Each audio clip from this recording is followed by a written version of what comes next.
በከፍታም በዝቅታም ሲመችም ሳይመችም የሚኖረው ጉዳይ እንጂ ኢትዮጵያዊነት ሲላላንና ለኛ ሲመች ለምሳሌ ስልጣን ስንይዝ ኢትዮጵያዊ ብለን ኖረን ስልጣኑ ሲቀር ደግሞ የለም ኢትዮጵያዊነት አያስፈልግም የምንል ከሆነ ይሄ ትክክለኛ መስፈርት አለ። ኢትዮጵያዊነት የምንሰዋለት ዓላማ ነገ ሃርቨስት የምናደርገው ብቻ ሳይሆን አንዳንዱ በልጆቻችን የሚታይ ሊሆን ይችላል።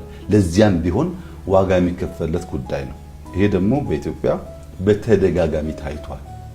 ሰዎች አድዋ ላይ የሞቱት፣ ሰዎች ማይጮ ላይ የሞቱት፣ ሰዎች ባድመ ላይ የሞቱት ትውልድ እንዲቀጥል ሀገር እንዲቀጥል እንጂ ከሞቱ በኋላ ሌላ የሚያገኙት ወረት ክፍያ ስላለ አይደለም።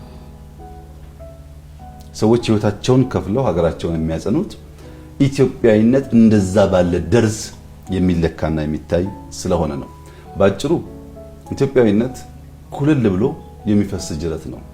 ክረምት ከበጋ የማይቋረጥ በድምጸቱ ለተጠሙ በመድረሱ ለእርሻ በመሆኑ ተፈጥሮን በመጠበቁ እጅግ እርካታን የሚሰጥ በሰፈር ውስጥ የሚያልፍ ኩልል ያለ ጅረት ካለ ኢትዮጵያዊነት እንደሱ ነው። አንዳንዴ ዘንቦ ይደፈርስ ይችላል፣ ነገር ግን ሰክኖ ደግሞ ይጠራል። ኢትዮጵያዊነት የማይቆም በቀጣይነት የሚፈስ በሙላት የሚመለስ በልጆች የሚገለጥ የኖረ ያለና የሚኖር ነው ብዬ ነው የማስበው።